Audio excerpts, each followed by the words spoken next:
মৃত্যু হলো মুঙ্গিয়াকামী এলাকায় দ্রুতগামী ট্রেনের ধাক্কায় আহত হাতি টিউমারের।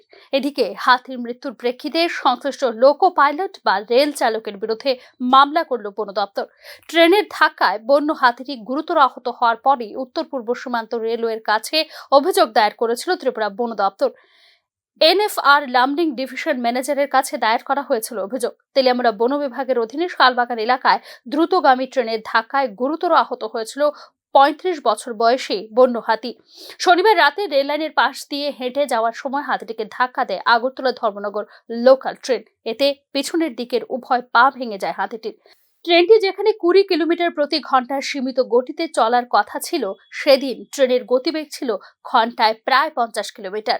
হাতি চলাচলের এলাকা হওয়ার কারণে ট্রেনের গতিবেগ ঘন্টায় ২০ কিলোমিটার রাখার বাধ্যবাধকতা ছিল ট্রেনটির চালকের উপর, কিন্তু সেই নির্দেশিকার তোয়াক্কা করেনি সংশ্লিষ্ট লোকো পাইলট।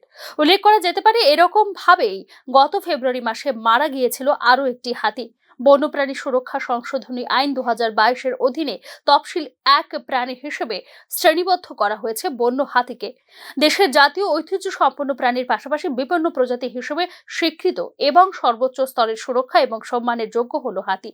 হাতির করিডোর রুটগুলিকে ম্যাপ করে তাদের বিরুদ্ধে এ ধরনের দুর্ঘটনা প্রতিরোধমূলক ব্যবস্থা নেওয়া যেতে পারে বলে মনে করছেন পশু বিশেষজ্ঞরা।